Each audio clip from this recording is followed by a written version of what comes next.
Hi, and welcome back to the Ziggy Zone.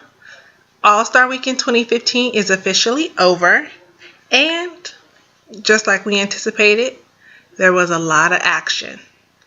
If you want to recap over Saturday's activities, which included the Shooting Stars contest, the Skills Challenge, the three-point shootout, and the dunk contest, go take a look right now at my blog post entitled, what else? All-Star Weekend 2015. There you'll have a full review over Saturday night's activities and highlights. So check that out. On Sunday was the game, and the East took on the West in what was a star-studded affair with lots of action, lots of good dunks and plays. It's an exhibition game, so no one is taking it too serious as no one wants to get hurt. There is still a second half of the season left, and so coaches and players alike want to make sure that they maintain their health. Now, you know that this is near and dear to my heart, that the team, like I said last week, the team that wins All-Star Game, the winner of the NBA Finals will be from that conference. And like you may have guessed, if you didn't watch the game, or maybe knowing that that's what I hoped for, that the Western Conference, dubs up, yay, won. And let's see, they won 163 over 158. Obviously, it was a close one, but it doesn't matter if you win by 1 or 100. A win is a win. Loosely, that's sort of what Vin Diesel said in the first Fast and Furious, but for basketball, I've had to, change it up. And from the West Coast, California, LA. I'm from the Bay, but when you in Cali, you gotta, represent everybody from LA, from the Bay, from the Cali, them roots, yeah. Russell Westbrook won MVP. So congratulations to the Western Conference. You all have earned it. Splash Brothers, Clay and Steph, LaMarcus Aldridge, DeMarcus Cousins, Chris Paul, Russell Westbrook, Kevin Durant. Did I say DeMarcus Cousins? Did I say LaMarcus Aldridge? Tim Duncan.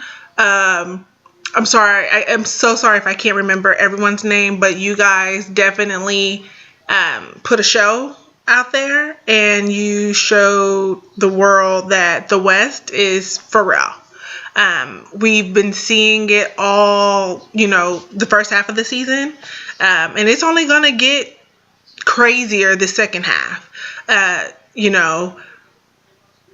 It's for real. Every game counts in the West, and so it goes to show you that this All-Star game, you take the elite. They came together and they put on a great Mark Gasol. Yep, you too. But nevertheless, you see that these are the premier players on their teams, and if these are the best players, and these teams are still, in a dogfight, just imagine the players that didn't go. So once again, I'm super excited that the West won. I'm even more excited because it goes to show that, or this is a predictor, that the team from whichever conference win, that's where the NBA Finals champion will come from. So I'm really excited because what it's saying to me is that the NBA Finals champion 2015 is from the West Coast or Western Conference. I'm saying West Coast because y'all already know who I want to win.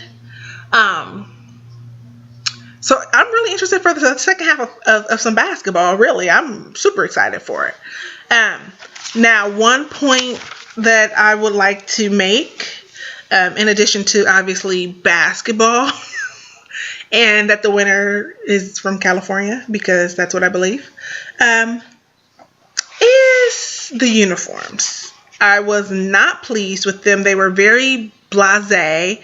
They went with a standard black and white. I felt like it was very 1990, maybe 4 or 5-ish. I just feel like there was no creativity, nothing extra with the uniforms. I felt like, normally in the past, they'll have them like red or blue or, they just looked more all-star like.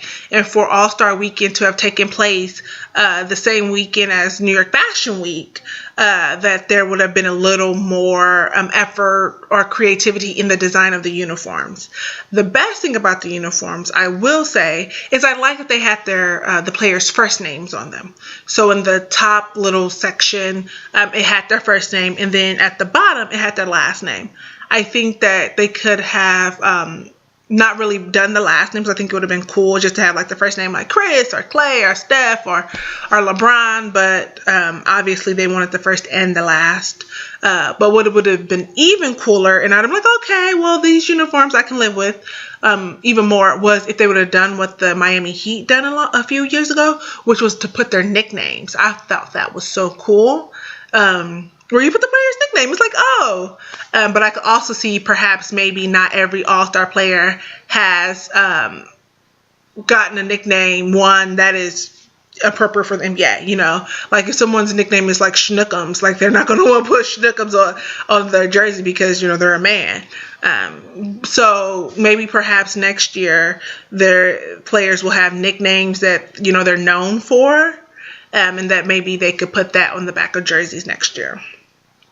I will say that the best dressed person All-Star Weekend was Walt Frazier.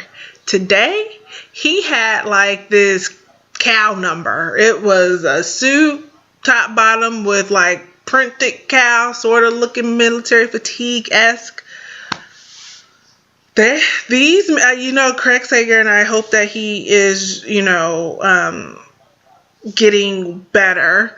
But Craig Sager, you talk about someone who set the bar for men's fashion in the NBA. He's an I don't want to say reporter, but he usually interviews him. He was working with TNT, I believe. He would always wear like these crazy outfits. Everyone's like, what is he wearing? But he has really started a trend, and Walt Frazier has taken that trend, and he went with the full cowboy. That's what I call his outfit. I looked at him, he is in the full cowboy. Yesterday he had a cowboy number that was black and white. Tonight, on Sunday night, he had like a brown cowboy number. So when it comes to best dress, and we're talking about the All-Star game, though risque, Walt Frazier definitely, his number was better than the uniforms in my book. So with that being said, next year, All-Stars will be in Toronto, Canada. We're moving on up. That should be interesting for the international affair, sort of. I guess you go New York to Canada. Perhaps the weather will be decent. No one really wants to go to cold weather. They probably should have moved it somewhere warmer. You know how the Super Bowl, they feel like Super Bowl should be in warm weather places. All-Star might want to do that too. But it's a good thing it's indoor, so you never know.